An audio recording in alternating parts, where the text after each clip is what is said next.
துணிவான் படத்துல நிறைய எலிமெண்ட்ஸ் இருக்குதான், நிறைய விஷயங்கள் காட்டுறாங்க தான், ஒரு கேரக்டரைசேஷனுக்கும் ஒரு ஸ்டோரி லைன் இருக்குதான். பட் ஸ்டில் இந்த படத்துக்கு இவ்வளோ பெரிய டியூரேஷன் தேவையா அப்படின்னு ஒரு டவுட் இருக்கு. பிகாஸ் 3 மணி நேரம் அப்படிங்கும்போது ஆடியன்ஸ்க்குன்னு ஒரு பேஷன்ஸ் இருக்கு. அவங்களும் வந்து படம் பார்க்கும்போது இது எதுக்கடா இவ்வளோ ஸ்லோமோல போட்டு பார்க்குறாங்க, இது எதுக்கடா இவ்வளோ ட்ராக் பண்ணுறாங்கங்கிற ஒரு மைண்ட் செட் வந்துடக்கூடாது. ஏன்னா நெக்ஸ்ட் சீன் வந்து விறுவிறுப்பாக இருந்தால் தான் அந்த என்கேஜ்மெண்ட் கண்டிப்பாக இருக்கும் இல்லையா? ஸோ இவ்வளோ பெரிய டியூரேஷன் தேவையா அப்படிங்கிற ஒரு டவுட் இருக்கு. இது ஒரு 2.5 ஹவர்ஸ்லேயும் முடிச்சிருக்க முடியும். பட் கொஞ்சம் அது லேக் ஆன மாதிரி எனக்கு ஒரு ஃபீல். ஓவராலாக இந்த படத்தை வந்து நான் போய் ஏன் பார்க்கணும் அப்படின்னு நீங்கள் கேட்டிங்கன்னா, நீங்கள் வந்து மோகன்லால் சாருடைய ஃபேனாக இருந்தால் கண்டிப்பாக இந்த படத்தை பார்த்து நீங்கள் அப்படியே டிக்கெட்டை கிழிச்சு போட்டு ஜாலியாக என்ஜாய் பண்ணுவீங்க. அந்த மாதிரி ஒரு சீனுமே ஃப்ரேம் பாருங்க ஜி, அப்படி ஒரு மொமெண்ட்டாக தான் இருந்துச்சு.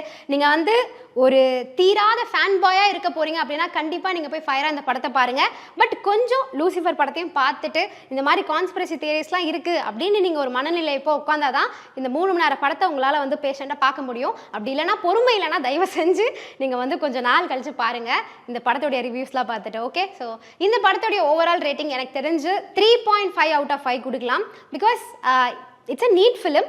பட் அங்கங்கே ஒரு சில விஷயங்கள் நான் சொன்ன மாதிரி டியூரேஷன் அண்ட் இந்த மாதிரி சில லேக்ஸ் இருந்தது தான் எனக்கு ஒரே ஒரு விஷயமா தோணுச்சு டிஸ்அட்வான்டேஜாக. மற்றபடி it's a great film. Please go and watch in cinemas.